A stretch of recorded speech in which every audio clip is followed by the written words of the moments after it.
anything, we reached out to them, looking for their help to do.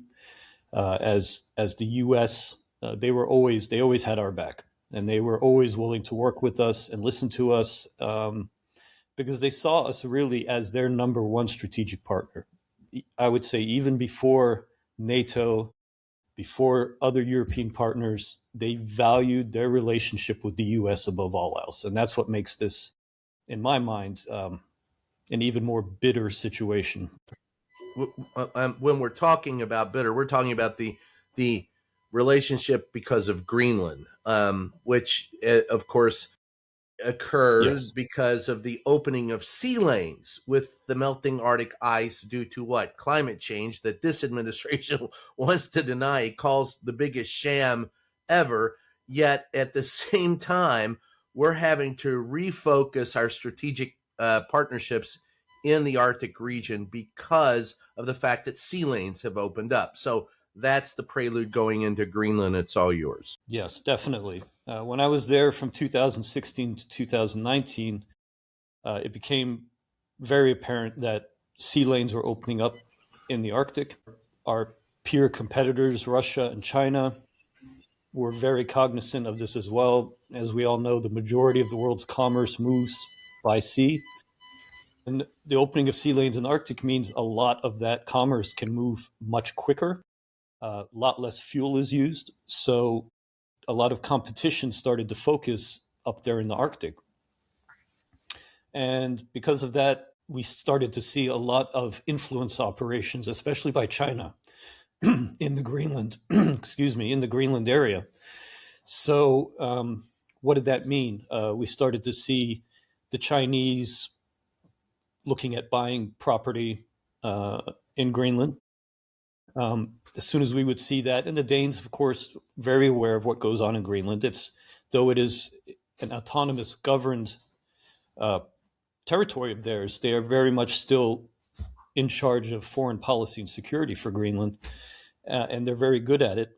And so, working with us together, they would immediately take actions to counteract that Chinese influence.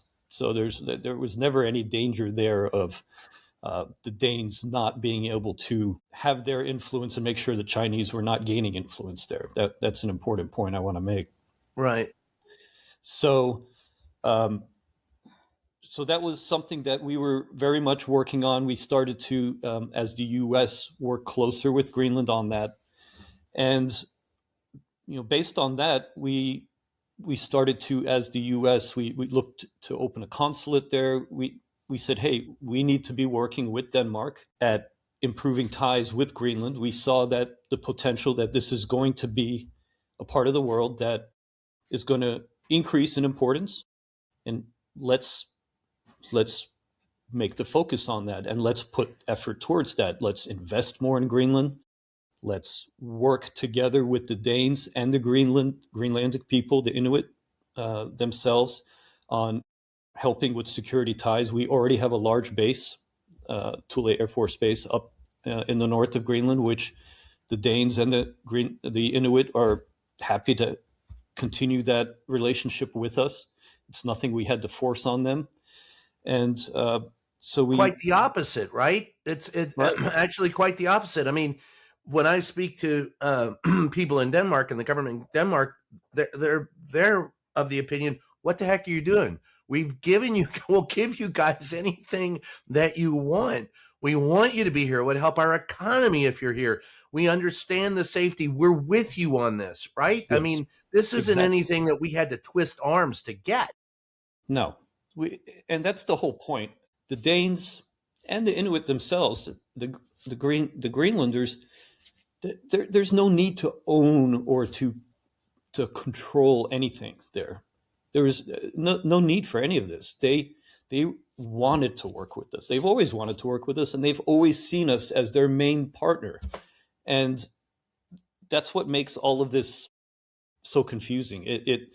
It really brings up questions about, are there things below the surface that drive this?